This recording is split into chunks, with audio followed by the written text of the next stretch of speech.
que lo he compartido aquí por este medio es presentar ahora. Sí, en donde dice la opción de presentar ahora y ya se va a desprender las opciones para que pueda compartir, así como en Zoom. Ok, ok. Bueno, pues vamos a... Igual si no puede, me pasa el archivo y yo lo comparto acá. Perfecto, Fausto. Ok, Ya bueno. cualquier problema que tengo te lo hago saber. Ok. Déjame intentar antes de comenzar. Creo que aquí está. Okay. ¿Sí se ve, Fausto? Tarda un poquito en cargar. A ver, está Perfecto. cargando. A ver. Esperemos tantito. Se ve una Sí. pantalla oscura. No se ven las diapositivas. A lo mejor está cargando todavía. Ahí está. Ya. Sí, creo que ya. Bueno, Perfecto. Tú me dices, Fausto, en cuanto comencemos, pues ya yo me arranco. ok, bueno, pues muy buenas tardes a todos. Gracias por acompañarnos en esta segunda charla en torno a movimientos estudiantiles. El día de hoy nos harán favor de hablar un poquito sobre los movimientos, pero no del siglo XX, aquellos de los que generalmente siempre encontramos mucha bibliografía.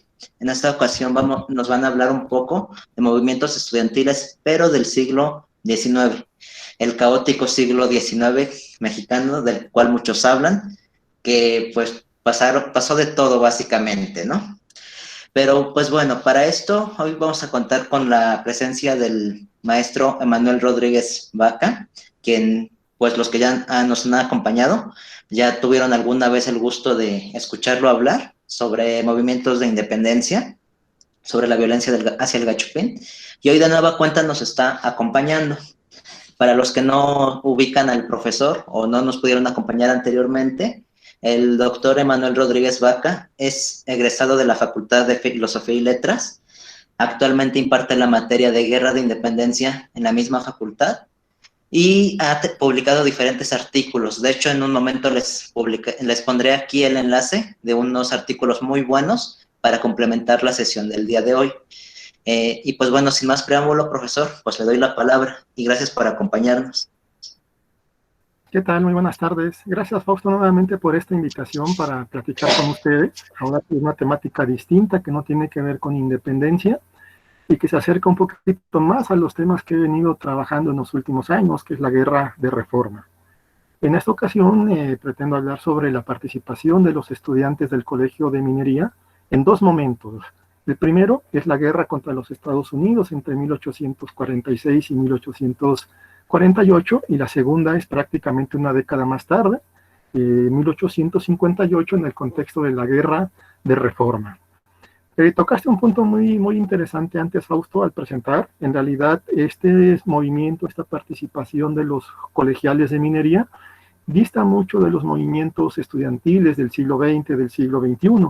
Sin embargo, la idea con esta participación es visualizar un poco estos jóvenes que en realidad muchas veces quedan relegados, no se habla tanto, no se les da voz, pero finalmente van a participar de política y militarmente en los conflictos mexicanos del siglo XIX. Comenzaremos para hablar un poquito con su participación durante la guerra con los Estados Unidos.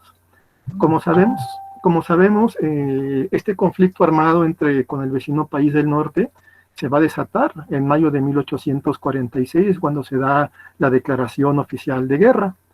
Sabemos también que los principales hechos de armas de esta contienda en un primer momento se van a llevar a cabo en el norte del país.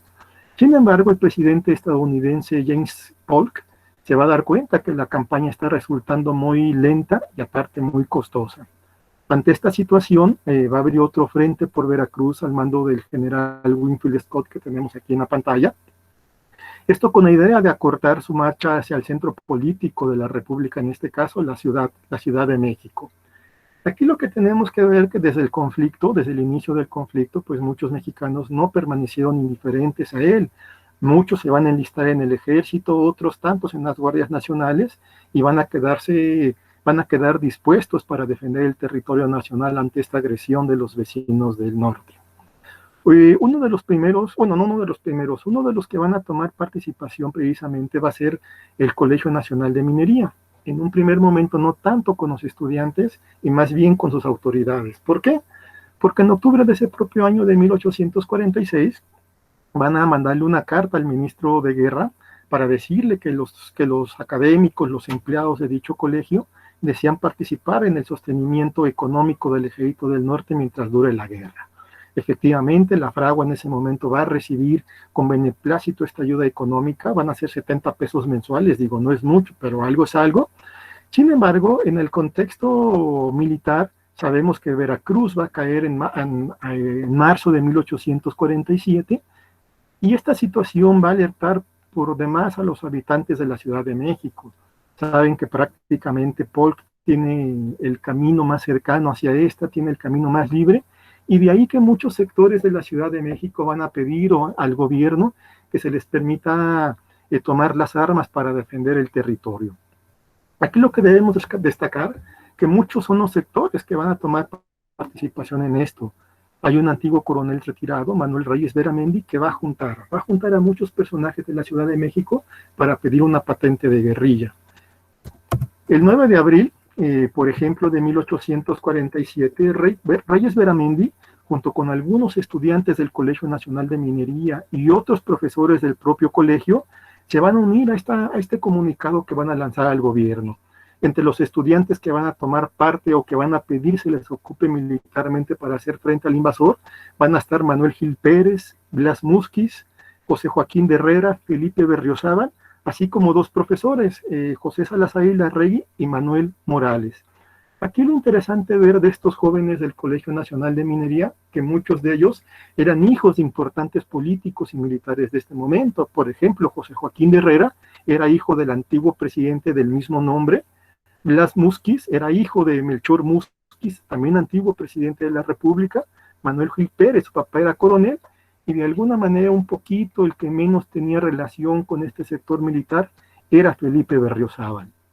Pero ¿qué van a decir todos estos personajes? En realidad su preocupación es defender el territorio mexicano. Van a decir que ellos como mexicanos no pueden permanecer indiferentes ante la voracidad del enemigo del norte. Quieren vengar la sangre de los mexicanos que ha sido derramado en Veracruz por Winfield Scott, pero no solo eso, en parte de este comunicado, aquí evidentemente no lo van a distinguir ustedes, van a solicitarle al gobierno que no solamente acepte esta propuesta que ellos le están haciendo de agruparse en guerrilla, sino que el gobierno tiene la obligación de fomentar este tipo de cuerpos dentro de todos los pobladores de diferentes sectores de la Ciudad de México.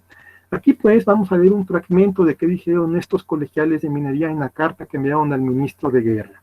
Y aquí leo este fragmento. Los que hoy levantamos la voz, invitamos a nuestros conciudadanos a que sigan nuestro ejemplo. Nuestra bandera no admite distinción de ninguna clase. La causa es de todos, y ondeando aquella sobre nuestras cabezas en las águilas de la República, nos conducirá infaliblemente a la victoria o a un glorioso sacrificio.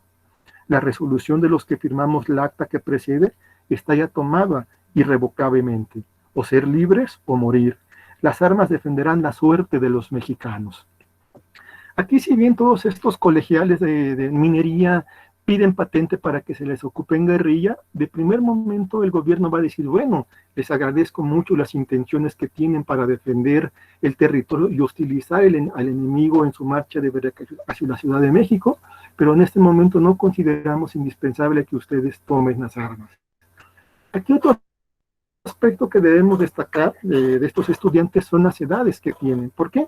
Porque los firmantes, Blas Musquiz, Felipe Berriozábal, tienen entre 16 y 19 años.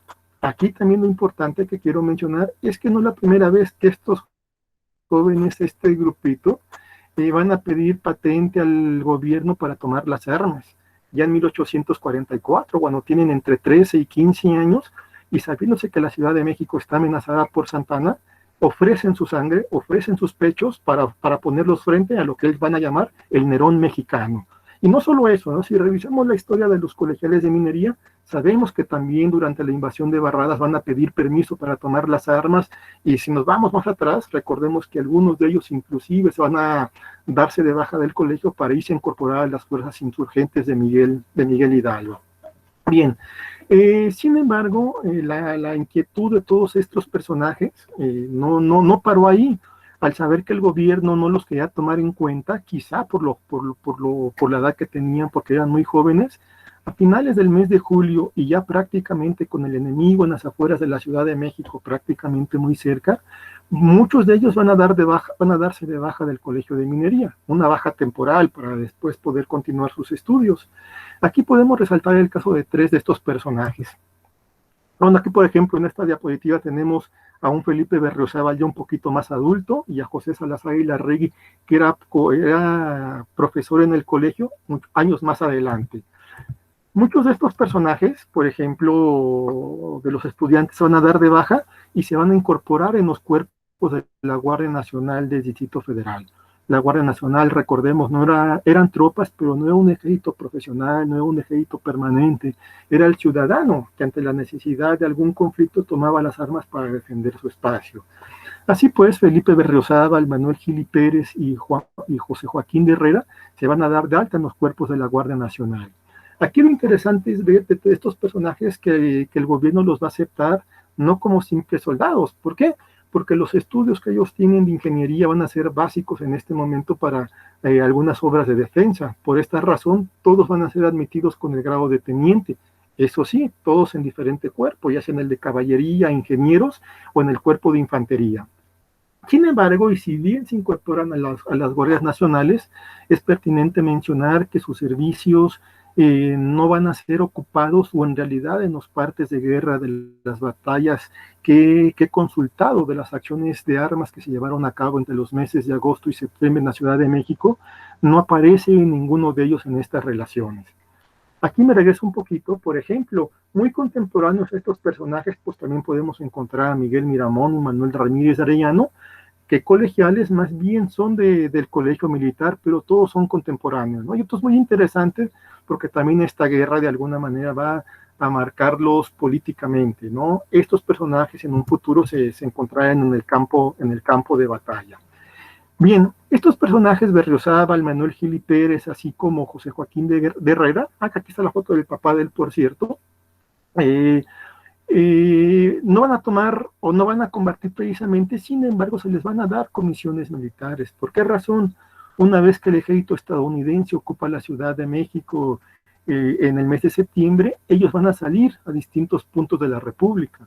Por ejemplo, Felipe Berriozábal y Manuel Gili Pérez van a estar incomisionados en la ciudad de Toluca. Se menciona que van a llevar a cabo una labor secreta, ¿no? Quizá de espionaje en contra del gobernador de aquella entidad, del que el gobierno no confiaba mucho. Aquí lo interesante es ver que todos estos personajes, estos estudiantes, más adelante, años más adelante, 1 o 2, van a retornar de nuevo al colegio para acabar sus estudios profesionales como ingenieros, como agrimensores, lo cual van a conseguir alrededor de 1850, la mayor parte de ellos. Sin embargo, la guerra va a marcar un antes y después en su vida. ¿Por qué razón? Porque si bien van a desempeñar comisiones o labores prácticamente vinculadas con sus profesiones, la ingeniería, muchos de ellos van a permanecer en el ejército de por vida, ¿no? El caso de Felipe Berriozábal, que aquí lo vemos, él va a estar presente prácticamente como militar desde 1847 hasta 1900. Él muere en 1900 siendo ministro de guerra y además de todo, siendo el decano o el general de división más antiguo de la República para ese momento. Es interesante, pues, ver cómo estos jóvenes se involucraron, se interesaron por defender su país de esta agresión estadounidense. Sin embargo, la participación de los colegiales de minería evidentemente no va a parar ahí. Años más tarde, una década para ser preciso, con motivo de la guerra de reforma, también van a tomar un poco de participación. Aquí vemos que va a ser otro contexto, ya no es ante la agresión o la invasión de un ejército extranjero, sino prácticamente dentro de un contexto de una guerra civil, la llamada guerra de reforma o de los 3 años, que como sabemos va a iniciar en el año de 1857 con motivo del golpe de estado de Ignacio Comonfort, pero las operaciones militares prácticamente van a iniciar en el año de 1858. Aquí es interesante ver que la Ciudad de México, a pesar de que no va a estar en poder de los liberales, va a tener mucha actividad de conspiraciones que van a llevar a cabo prácticamente los agentes constitucionalistas, los agentes del gobierno liberal establecido en ese momento en el puerto de Veracruz. La agitación política, la agitación militar en la Ciudad de México va a estar presente durante los 3 años del conflicto. Sin embargo, el de 1858 de alguna manera es el más activo. Insisto, va a estar llena de conjuras, y en estas conjuras, en estas conspiraciones, no van a ser ajenas a los jóvenes estudiantes del Colegio Nacional de Minería. ¿Qué va a pasar? Va a haber varios motines, el motín de los serenos, va a haber el motín de ciertos trabajadores de distintos sectores de la Ciudad de México. Pero en el mes de julio, el día 19, en la Ciudad de México se va a despertar con la noticia de que los estudiantes del Colegio Nacional de Minería se habían levantado en armas en contra del gobierno conservador constituido en la Ciudad de México. ¿Qué va a pasar? ¿Qué va a pasar aquí? ¿Por qué se van a levantar en armas? No en armas prácticamente, ¿por qué van a protestar estos estudiantes? Todo va a comenzar la noche del 17 de julio de ese mismo año de 1858. El viceprefecto de estudios del Colegio Nacional de Minería va a mencionar en un informe que tuvo que mandar al calabozo a 5 alumnos por hacer manifestaciones políticas abiertamente al interior del colegio. Claro, ahora en nuestros días te castigan quitándote la credencial, mandando traer a tus papás, pero en aquella época no, vean nada más el castigo, mandarlos al calabozo. Sin embargo, cuando estos estudiantes se dirigían al calabozo a cumplir su castigo, va a llegar el hermano de uno de ellos. Este va a usar a sus compañeros castigados y a otros estudiantes del Colegio de Minería para que no permitan que sean castigados, y no solo eso, van a hacer una especie de motín, van a sacar a las autoridades del Colegio Nacional de Minería que son adeptas al gobierno conservador, una de ellas el propio director Joaquín Velázquez de León, y prácticamente se van a ir del Colegio Nacional de Minería. El problema fue más grande y es interesante porque nos va a dejar ver las redes que estos estudiantes habían entretejido con los colegiales de otras escuelas de la Ciudad de México. ¿Qué va a pasar? Joaquín Velázquez de León, una vez que los estudiantes toman posesión del colegio, va a mandar a pedir tropas militares al gobierno de Félix Zuluaga para contener los desórdenes. Imagínense nada más, ¿no? Mandar a traer tropas ya para este momento nos habla de alguna manera del temor que sentía este director. Pero aquí, por ejemplo, pasa algo muy interesante. Si uno revisa la prensa de la época, los periódicos conservadores que se están publicando en la Ciudad de México, ellos son muy claros al señalar que este movimiento de los estudiantes del Colegio de Minería no deberían sorprender a nadie, porque sabían que en ese colegio desde tiempo atrás se llevaban a cabo clamores sediciosos. Ahora bien, algo que se me pasó comentarles es que estos estudiantes del Colegio de Minería, aquel 19 de julio de 1858, van a sacar a las autoridades con el siguiente grito: mueran los conservadores, muera el clero, abajo la religión y mueran los tiranos. Claro, el gobierno se está percatando de que estos jóvenes tienen un interés político, que no es un simple motín o una travesura de estudiantes como en su momento quisieron hacerlo ver algunos periódicos de la época. No. Aquí lo interesante que ver también es analizar quiénes son los promotores al interior del Colegio Nacional de Minería de esta revuelta. Los promotores van a ser Francisco Prieto, Francisco Degollado e Ignacio Arriaga. Los apellidos les pueden decir mucho. Claro, estos personajes o estos estudiantes son hijos de Santos Degollado, Guillermo Prieto y Ponciano Arriaga, connotados liberales. Santos Degollado en ese momento ministro de guerra del gobierno liberal, Guillermo Prieto parte en algún momento del gabinete liberal establecido en el puerto de Veracruz. En fin, ahí podemos entender por qué el interés o por qué este apego político ideológico de estos estudiantes, pues prácticamente por sus padres, ¿no? Por sus padres que están defendiendo esta ideología. Sin embargo, hay más de fondo, ¿no? El gobierno manda hacer algunas averiguaciones para ver qué otros estudiantes están involucrados, pero el problema no va a parar ahí. ¿Por qué razón? Porque el movimiento que va a iniciar en el Colegio de Minería aquella tarde del 19 de julio va a ser imitado por otros colegios. Se van a levantar o se van a amotinar la Escuela de Medicina, la Escuela Nacional de Agricultura y la Escuela de Derecho. No se menciona a ciencia cierta cuál, si la de San Ildefonso o la de Letrán, pues en ambas impartía esta carrera. Miren, aquí tenemos a los padres de estos 3 bodoques que se amotinaron al interior del colegio de minería. Entonces podemos ver que en realidad se van a levantar los principales colegios de la Ciudad de México en favor del gobierno liberal. Claro, los directores de algunos de ellos van a negar en todo momento que sus pupilos, que sus discípulos estén tomando parte en asuntos políticos. El gobierno descalifica a estos jóvenes diciendo que no pueden saber de política, ¿no? Es una descalificación muy grande en realidad, porque muchos de ellos, insisto, sí tienen una formación desde casa y sin duda ninguno de ellos es ajeno a lo que está pasando en el país en este momento. Ahora bien, por los testigos de aquella época, algunos de estos personajes, miren, por ejemplo, aquí está la Escuela de Medicina, que se ubica en la plazuela de Santo Domingo, la Escuela Nacional de Agricultura, que son de los que se levantan. Por algunos personajes podemos entender cómo fueron las relaciones y cómo se fueron entretejiendo los vínculos estudiantiles durante el año de 1858.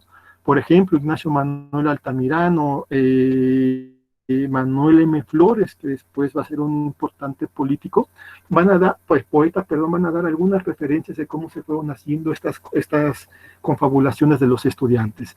Altamirano, que tenemos aquí en la foto, en aquella época era estudiante del Colegio de Letrán, mientras que Manuel M. Flores lo era del Colegio Nacional de Minería. Estos personajes son muy claros al referir o cuando dan algunos testimonios de aquella época, van a decir, bueno, es que desde que inició la guerra de reforma, nosotros como jóvenes nos reuníamos en distintos domicilios, en distintas casas para hablar de diversos asuntos. Por ejemplo, uno de los lugares predilectos de los alumnos para de alguna manera convivir o fraguar algunas conspiraciones era la casa de Ignacio Manuel Altamirano, que va a ser conocido como La Leonera. Altamirano nos dice, bueno, es que nosotros nos reuníamos para leer poesía, para bailar, para platicar, para beber. Sin embargo, el contenido de nuestras discusiones fue variando poco a poco conforme avanzaba la guerra. De ser unas reuniones prácticamente de tertulias, se fueron politizando cada vez más nos interesaba saber qué estaba pasando al interior del país, pero de alguna manera también nos interesaba tomar parte de estos asuntos que de alguna manera estaban definiendo a la República en este momento. Sin embargo, después de algunas averiguaciones que van a hacer las autoridades, se van a dar cuenta que el verdadero foco de conspiración o el fuego revolucionario que le llamaban ellos era el Colegio Nacional de Minería. En este Colegio de Minería, además de los personajes que acabábamos de decir, del propio Ignacio Manuel Altamirano, en un momento también se reunió Manuel Mateos y Juan Díaz Covarrubias, ¿no?, que aparece aquí y que va a tener un final trágico, tanto Covarrubias como M. Mateos. Una vez que el gobierno hace las averiguaciones pertinentes, se va a dar cuenta que en efecto, que en algunos colegios en realidad no tuvieron tanta participación, uno de ellos el de agricultura, efectivamente. Sin embargo, a manera de represalia, Félix Zuluaga va a decir que los colegios que tomaron parte en el motín o la revuelta estudiantil del 19 de julio se han cerrado en ese momento. No solo eso, va a decir que se lleven averiguaciones para castigar a todos los promotores en los distintos colegios y sean castigados como se merecen. Va a decir, bueno, aquellos alumnos que sean redimidos, que se arrepientan de todo corazón de estas obras, de estos actos que cometieron el 19 de julio, pueden regresar a sus respectivos colegios. Claro, eso sí, todos perderán el año escolar y aquellos que disfrutarán de beca también la perderán. En realidad la represalia fue grande, muchos estudiantes, al menos del Colegio Nacional de Minería, fueron dados de bajas por su participación, por su responsabilidad en el motín del día 19. Sin embargo, aquí también tenemos que ver que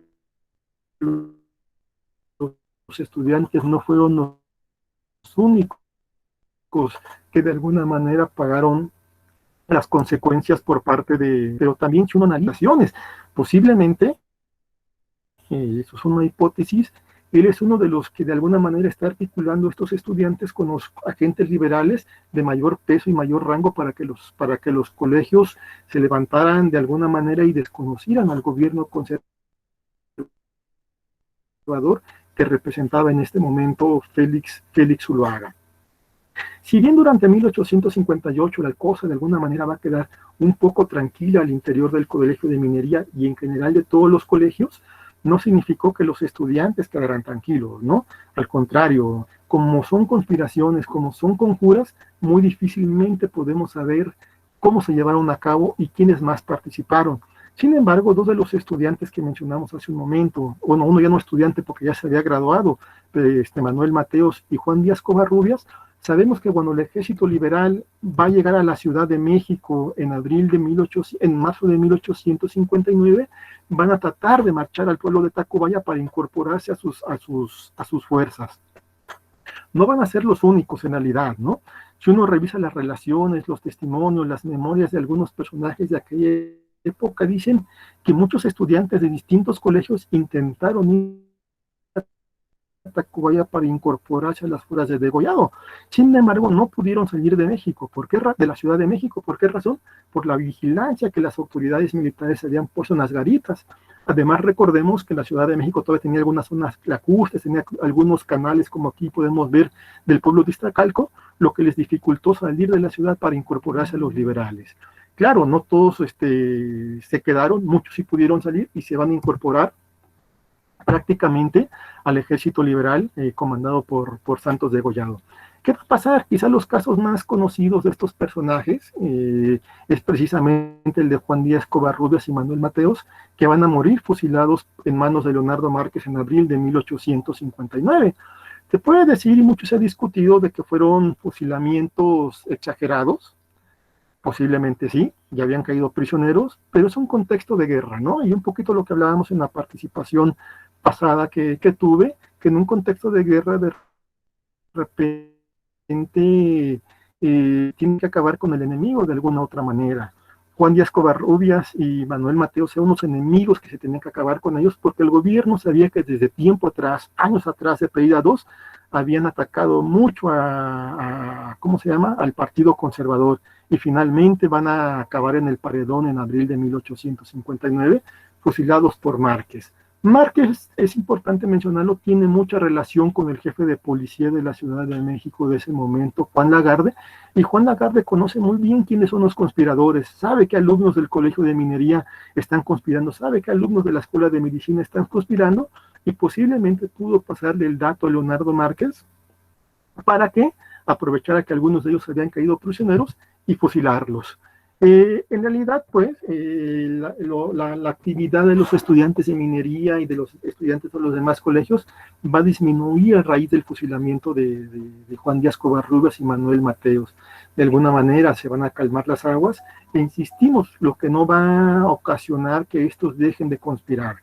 Sin embargo, en enero de 1861, con el triunfo del ejército liberal y su posterior entrada a la Ciudad de México, Benito Juárez va a lanzar un bando como por el 5 o 6 de enero de ese año, diciendo: todos aquellos estudiantes del Colegio Nacional de Minería y de otros colegios de esta capital que hayan sido suspendidos de sus respectivas escuelas por tomar parte en asuntos políticos, quedan exonerados y pueden regresar nuevamente a sus colegios para seguir tomando las clases. Aquí, pues, podemos ver la participación de los estudiantes en dos momentos. La primera, en el caso de una invasión extranjera, y en el segundo, de una guerra civil. Aquí su participación, algunos proclamas, los gritos que dieron de alguna manera, nos demuestran que defendían cierto ideario político, son jóvenes en formación, y muchos de estos personajes de los que acabamos de mencionar, del Colegio de Minería y de otros colegios, los veremos más adelante participando de manera activa en la vida política, en la vida militar de la República, en la segunda mitad del siglo XIX. Sin embargo, sus años como estudiantes de alguna manera fueron importantes, y su participación política, su participación en estos actos, en estas conspiraciones, también de alguna manera son trascendentales, insisto, porque nos permite visualizar estos jóvenes estudiantes a los que muchas veces no se les da la voz y que uno piensa que en realidad no tienen participación, que un poco, por así decirlo, opacados, quizá no la palabra más correcta, más precisa, que otros movimientos o las participaciones de los estudiantes a lo largo del siglo XX.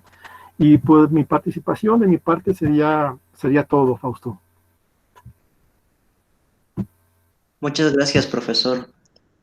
Bueno, pues ahorita con lo que nos aportó, pues vemos cómo sí existieron movimientos estudiantiles del siglo XIX, pero pues sí, evidentemente se trata de un contexto completamente diferente al del siglo XX, porque también México es un país diferente en este entonces. Hay que entender que el siglo XIX mexicano y en general en toda América Latina es un periodo de formación. Como tal, está surgiendo los llamados estados-nación, lo que hoy en día conocemos como México, lo que conocemos como Brasil, lo que conocemos como Argentina. Se van formando estas naciones. Y recordemos que no tienen mucho que se independizaron de España y pues empiezan como a hacer diferentes experimentos para lograr una consolidación en el aspecto político, en el aspecto económico, una política interior, una política exterior. Entonces yo creo que para entender estos movimientos estudiantiles del siglo XIX hay que entenderlos bajo este contexto, que como también ya lo mencionó el profesor, el maestro Emanuel, se trata de un contexto donde la guerra, la violencia está a tope, porque básicamente es el medio para legitimar muchas cosas. Y pues yo creo que todo esto va a permear mucho el contexto de la época. Bueno, vamos a iniciar la sesión de preguntas. Ya saben, aquí pueden escribir su pregunta o bien pedir la palabra. Claro, adelante, profesor. Importante mencionar es que dentro de los planes, ¿cómo decirlo? Planes de estudio, por así decirlo, pasándolos muy al siglo XXI de los colegios, en este caso del Colegio de Minería, se intentaba no solamente crear ingenieros, profesionistas, agrimensores, sino también de alguna manera crear ciudadanos, y el ciudadano implica tener una participación política, evidentemente, ¿no? Entonces ahí lo importante de ver de estos estudiantes de que no solamente se están formando profesionalmente, hay una formación política detrás de todos ellos. Claro, no se imparten materias políticas como se pueden impartir en nuestros días en las distintas universidades, pero finalmente el contexto, este contexto de formación del Estado-Nación, como dice Fausto, va a ser muy interesante. Yo creo que la primera participación de ellos o las primeras participaciones, si tomamos en cuenta la de la invasión de Barradas, nos hablan de este interés por defender su terruño, ¿no? Este país que recién está surgiendo y el interés, pues, de que no sea atacado, afectado por este enemigo extranjero invasor que quiera asirse de este territorio. La segunda ya se da en un contexto con donde el país de alguna manera tiene más estabilidad, ¿no? Ya está una forma de gobierno muy definida. Sin embargo, pues también están las pugnas internas entre los dos grupos que se están disputando el poder, los liberales y conservadores. En este momento, por ejemplo, yo hablé sobre los estudiantes que defendieron de algún modo el régimen constitucional en 1858, pero no estoy hablando de la contraparte, de los que de alguna manera defendieron al gobierno conservador en este periodo, ¿no? Ahí podemos destacar a los cadetes del colegio militar, que se sabe que también algunos cadetes de este colegio van a tomar parte en las conspiraciones que están llevando los jóvenes del Colegio Nacional de Minería. Pero insisto, aquí lo importante es que todos estos chavos de este momento van a tomar participación política y militar a nivel nacional años más adelante. Y sería mi parte del Fausto. Sí, profesor, completamente de acuerdo. De hecho, justamente ahorita le iba a preguntar algo sobre el nacionalismo, pero bueno, vamos a ver si alguien quiere participar. Sí. ¿Quién gusta participar? Pidan la palabra aquí por el chat y yo les voy asignando el turno. Y bueno, si gustan en lo que se animan a participar, yo quería iniciar esta primera pregunta hacia usted, profesor, sobre el aspecto del nacionalismo. Pues tenemos varias obras como lo hablamos la otra vez, como la obra de Bustamante sobre esta formación del Estado-Nación, Sí. Donde nos manejan esta idea del héroe que está dispuesto a dar la vida por su nación. Y de hecho, yo creo que esto se refleja mucho en lo que usted mencionó casi al principio de la sesión, donde dijo que se buscaba la victoria o un glorioso sacrificio. Yo le quería preguntar hasta qué punto la historiografía nacionalista está intervino en el pensamiento, en la ideología de estos jóvenes que se van a unir a estas diferentes protestas. ¿Hasta qué punto es factor?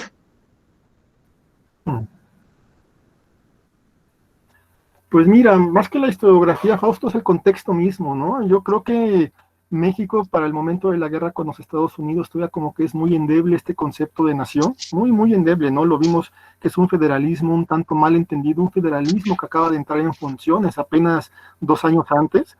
Recordemos que muchos gobernadores no van a querer mandar tropas al centro, no van a querer disponer de sus guardias nacionales para que defiendan este territorio, en una idea no egoísta, evidentemente, pero de no querer apoyar más allá de sus límites territoriales. Entonces es un momento en que se está definiendo parte de la nación.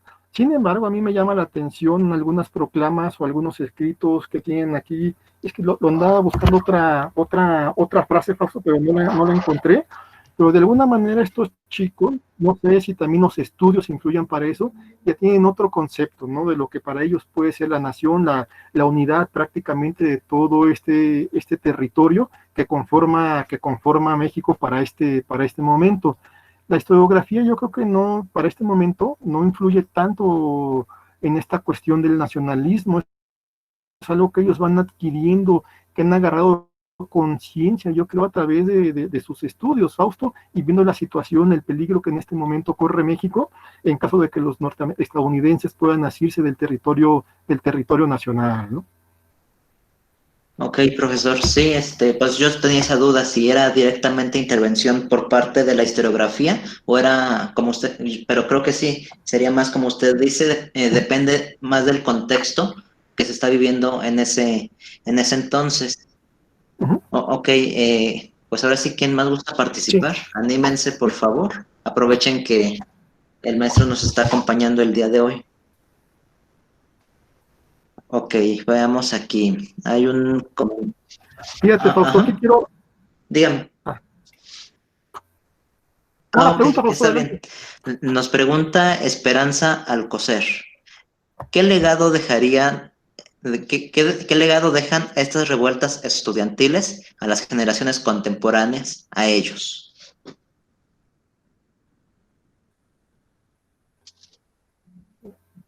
A ellos. ¿Qué? Otra vuelta me la puedes repetir. Si me puedes repetir Ok. la pregunta, Fausto. Dice, ¿qué legado dejan estas revueltas estudiantiles a las generaciones contemporáneas, a ellos? Contemporáneas a ellos. Y a las generaciones contemporáneas. Muy buena pregunta, ¿no? Porque podríamos decir, qué legado deja a las generaciones actuales, ¿no? Pues no quedarse callado, pero en aquella época simplemente defender sus ideales, ¿no? Aquí lo interesante de esta gente que se está protestando en el Colegio de Minería y en los demás colegios es que están protestando en contra de este gobierno de facto de Félix Zuluaga, que emanó a partir de un movimiento militar, del golpe de Estado, del plan de Tacubaya, de diciembre de 1857. Yo creo que el legado a sus contemporáneos es defender sus ideales y combatir lo que ellos consideran un gobierno ilegítimo o un gobierno injusto como es el conservador de este año del 58. Muy buena pregunta, porque por lo general se puede ver hacia nuestro presente, pero nunca dentro de sus contemporáneos, ¿no? Pero sí fue muy, muy interesante. Sí, fue bastante peculiar esta pregunta y muy buena, por cierto. Bueno, le doy la palabra a Norberto Nava. Adelante, Norberto. Hola, buenas tardes. ¿Me escuchan bien? Se escucha muy alejada tu voz. Eh, ¿Por acá se escucha un poco mejor? Mejor, adelante. Ok, hola, buenas tardes, Emanuel Fausto. Pues gracias por la plática, estuvo muy interesante. Emanuel, una pregunta. Mencionas mucho sobre el nacionalismo y de hecho la pregunta de Fausto también iba por ahí del nacionalismo, pero ¿no también sería un poco exceso de confianza creer que todo lo hacían como en nombre de la patria o en nombre de los ideales? Porque al principio mencionas que muchos de estas personas eran hijos ya de políticos de renombre y digo yo, se me ocurre que también podría ser que, pues al final de cuentas, ellos también estaban buscando iniciar una carrera política en la época de los caudillos, ¿no? Quizá también había esos intereses, se me ocurre, pues esa es mi pregunta. Muchas gracias. Pues, gracias, Norberto. Sí, podría ser, fíjate, eso es un hecho, ¿no? Y eso lo vemos también de la manera contemporánea. ¿Cuántos hijos de políticos no se meten en la política o quieren iniciar su carrera política basándose en el apellido, en las influencias o en los contactos que pueda tener sus padres o sus familiares? No podemos descartar efectivamente esto que dice Norberto, que muchos quisieran iniciar su carrera política, pero aquí lo que tenemos que ver, al menos durante la guerra del 47, que ninguno de ellos despegó dentro de su carrera política, ¿no? Manuel Gili Pérez va a morir tempranamente en 1853, José Joaquín de Herrera se va a quedar estancado como capitán, jamás va a lograr ascender dentro del escalafón militar.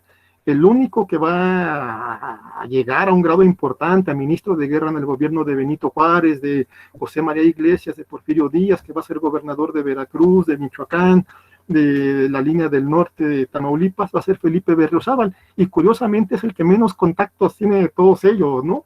Felipe Berriozábal, que es un personaje que he trabajado mucho, por ejemplo, él no conoce a su papá, porque su papá sale con la ley de expulsión de 1829, entonces de alguna manera es el que menos capital político o relaciones tiene, y fue el que de alguna manera más sobresalió. Pero sí, como dice Norberto, la mejor es muy radical decir que todo era nacionalismo. Efectivamente, también tienen interés de fondo y quizás es hacerse de un hombre desde temprana edad. Muy bien, gracias, profesor. Bueno, aquí hay otro comentario. Sí, ajá. dígame. No, que si me permites leer parte de otro fragmento del manifiesto que van a dar en 1847. Claro Dice, que sí. Aquel que no tome las armas será de alma pusilánime e indigno de los verdaderos ciudadanos. El honor mexicano altamente ultrajado, al ondear en 7 plazas el odiado pabellón de las estrellas, ocupados más de 2/3 de nuestro territorio, y el gobierno sin recursos para batir con buen éxito al enemigo. De ahí que nosotros deseamos tomar las armas. Entonces, de alguna manera también están aventando su pedrada al gobierno en este momento, de que pues está así medio impasible, así medio lento, no por gusto, sino por la falta de recursos económicos para poder hacer frente a esta intervención. Sí, profesor. Yo creo que incluso algo que caracterizó mucho este periodo es que mucho se cuestiona el manejo político del gobierno en turno, pero yo creo que también al momento de que cada bando llegaba al poder, se daba cuenta de que, creo yo, manejar a un país, a este megamonstruo llamado México, pues creo que no cualquiera lo podía hacer. Exacto. Bueno, aquí tenemos otro comentario de Gerardo Velasco Hernández. Nos dice, solo para comentar que fue muy interesante y conocer este tema. No tenía conocimiento de movimientos estudiantiles en el siglo XIX. Saludos. Gracias. De hecho, gracias por el comentario. Le pasé a Fausto el enlace de 2 textos que tengo, perdón que haga el comercial, y uno de ellos precisamente de la revista Bicentenario, el cual Norberto Nava es uno de los editores, de los responsables. Presento uno sobre la participación propiamente de los colegiales de minería durante la guerra del 47, y en el otro hablo un poco sobre el jefe de la policía durante la guerra de reforma en la Ciudad de México, Juan B. Lagarde, pero ahí profundizo un poquito más en estas redes que establecieron los estudiantes del colegio de minería para levantarse aquel 19 de julio de 1858. De hecho, Norberto me mandaba un mensajito hace rato diciéndome que de haberle avisado, él hubiera subido el artículo completo de la revista Bicentenario ¿cómo se llama? A la página para que todos pudieran leerlo. Pero si sigue en pie y se puede subir, pues le pediremos el favor a Norberto, Fausto, para que puedan tenerlo en sus manos. Sí, profesor. De hecho, ahorita ya les había mandado desde que inició la charla los artículos, nada más que cuando entran nuevas personas, no se guarda el mensaje. Entonces, ahorita lo volví a mandar. Perfecto. Y pues, si existe la posibilidad de que Norberto pueda poner el artículo completo, yo con gusto se los envío por correo a todos los que tengo registrados en este ciclo de charlas.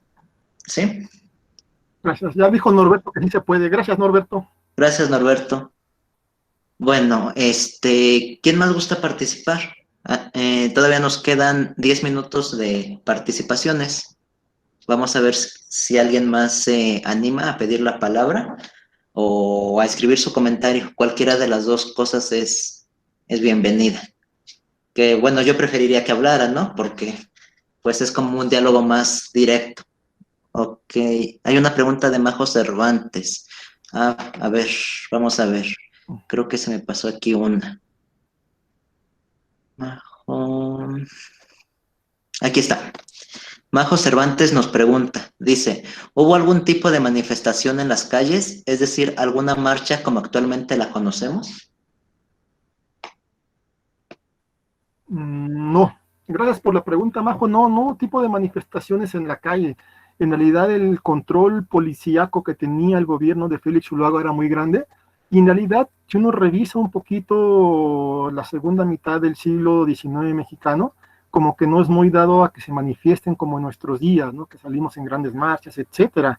Sí hay motines, hay otro tipo de expresiones, pero prácticamente marchas en la calle no, no tanto, todo es más otras, es soterrado la mayor parte de estas protestas o estas inconformidades, pero no, en las calles no hubo manifestaciones, al menos no durante la guerra de reforma, eso estoy seguro, durante el año de 1847-48, no tengo referencia, posiblemente no, pero no sabría responderte para este año. De guerra de reforma te doy por hecho de que no, ninguna protesta, ninguna manifestación en las calles. Profesor, ¿y a qué le atribuye usted que no haya manifestaciones en las calles en esta época? A la represión policíaca, Fausto, en realidad hay mucha represión en este momento en las calles, en el gobierno, al menos para el caso de la Ciudad de México, durante estos 3 años del conflicto 58-60, Juan B. Lagarde aparte tiene de su lado a los barrios, a los líderes barriales de la Ciudad de México, entonces sabemos que son los que por lo general protestan, ¿no? Son los paleros, llamados así porque sabemos que muchos de ellos manejaban las palas para limpiar las atarjeas de la Ciudad de México, entonces tiene de algún modo de su lado a los sectores peligrosos o los que podrían protestar o salir a las calles a manifestar. Disculpe, profesor, se está Más que entrecortando. El nada audio se sobre algún está tipo de presión entrecortando. pública. Ok. ¿Ya me Sí, escucho mejor, sí, Fausto? se escucha No mejor. sé. Ah. Sí, entonces debemos recordar además que esos 3 años del conflicto, la Ciudad de México de alguna manera va a ser leal, entre comillas, al gobierno conservador, ¿no? Cuenta con partidarios, entonces también es más difícil que la gente se pueda manifestar públicamente en contra del gobierno establecido en la Ciudad de México. Tanto del gobierno de Zuluaga como los 2 años que estuvo Miramón al frente de Fausto. Gracias, profesor. Y pues igual gracias a Majo por su pregunta. No sé quién más guste participar. Ok, aquí tenemos otra pregunta. Igual nos dice Esperanza. ¿Cuál fue la opinión pública sobre estas revueltas? Híjole, al menos, qué buena pregunta, ¿eh? Al menos sobre el 58, se van a decir que los jóvenes no tienen, ¿cómo decirlo? Prácticamente que están locos, ¿no? Que son niñerías, que no tienen la capacidad para expresarse políticamente, es decir, los están descalificando, ¿no? Lo cual, desde mi punto de vista, está muy mal. Es una descalificación, principalmente de la prensa, pero también recordemos que la prensa es conservadora y evidentemente va a estar en contra de cualquier manifestación que le puedan hacer al gobierno que emanó del plan de Tacubaya, pero efectivamente las expresiones que hubo fueron contrarias a ellos, en algunos les llaman la fiesta del colegio de minería, ¿no? Pues sí, están jóvenes, ¿no? Y los descalifican, prácticamente son descalificaciones las que van a recibir este tipo de protestas o este tipo de levantamientos estudiantiles que va a haber en el año del 58. Descalificados, como son descalificados muchos movimientos estudiantiles en el siglo XX y en parte del siglo XXI, ¿no? Basta de repente nosotros que leamos la prensa cuando hay alguna marcha, alguna manifestación, y vemos las críticas muchas veces contrarias a lo que está manifestando o pidiendo el público que está en las calles. Con la siguiente ronda. Ok. ¿Alguien prendió su micrófono? En realidad, ¿qué se logró en ese movimiento? Porque pues había mucha represión por parte del gobierno, dominaban prácticamente todo. ¿Qué se ganó? Prácticamente nada. En mi opinión, yo puedo decir que el movimiento, esta revuelta del Colegio de Minería no tenía ninguna esperanza de triunfo, de una victoria. Estaban rodeados, estaban prácticamente en un foco, en una sede, en un baluarte del gobierno conservador. ¿Qué deja la evidencia de que no todos los sectores, por una parte, están apoyando al gobierno de Félix Zuluaga o al gobierno que va a resultar del golpe de Estado de 1857? Es lo que deja, y deja de manifiesto las redes que están entretejiendo todos estos agentes liberales constitucionalistas en diferentes sectores de la Ciudad de México, ¿no? No solamente dentro de los grupos políticos, de los políticos que están a trote ¿cómo se llama? Escapando de la represión policial, sino también dentro de los estudiantes. Es yo creo que lo que nos deja más bien las redes que entretejieron los estudiantes con otros colegios y cómo intentaron articularse en un plano mayor con los agentes liberales de mayor prestigio. ¿Por qué lo digo? Porque, por ejemplo, en ese mes de julio de 1858 va a haber una redada, una represión brutal por parte de Juan Lagarde en contra de muchos liberales. Van a mandar a la cárcel a cerca de 30, 40 personas, a Felipe Berriozábal, que ya hablé, a Juan José Vaz, a Manuel Doblado, a Juan Palacios, a un sinfín de personajes que saben que están involucrados.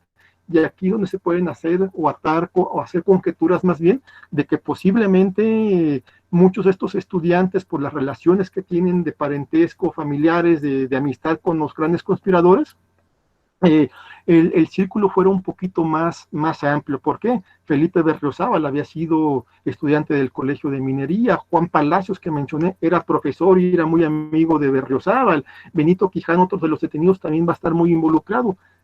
Francisco Zarco mismo en algún momento va a tomar clases en el Colegio de Minería, no inscrito, sino va a ser alumno externo. Entonces podemos ver pues, que las redes son muy grandes para este momento, ¿no?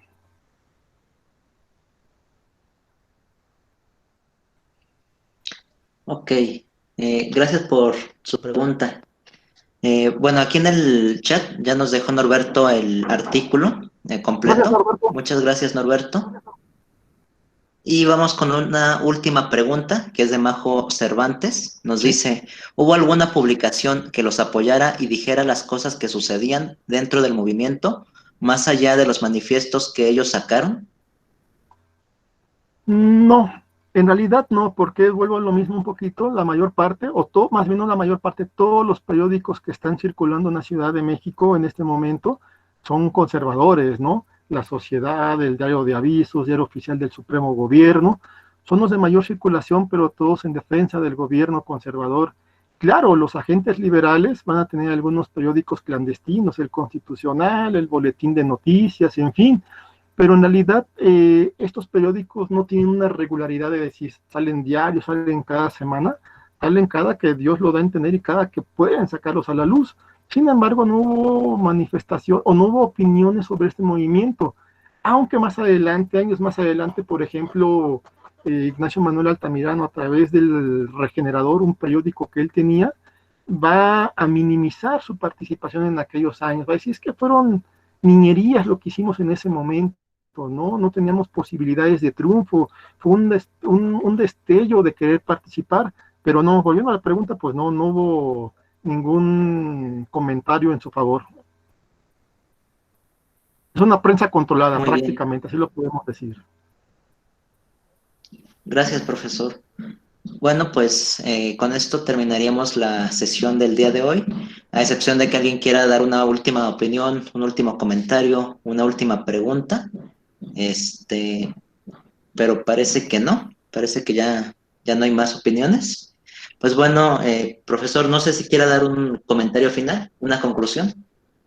No es agradecer, Fausto, la invitación que me hicieron nuevamente, insisto, para darle un poco la voz, visibilizar a los jóvenes del siglo XIX, principalmente de la década de los 40, de los 50, enfocándome en el caso del Colegio Nacional de Minería, ver que desde aquella época de alguna manera se están interesando en tomar parte de la política, alzando la voz para manifestarse en contra de lo que ellos consideran injusto.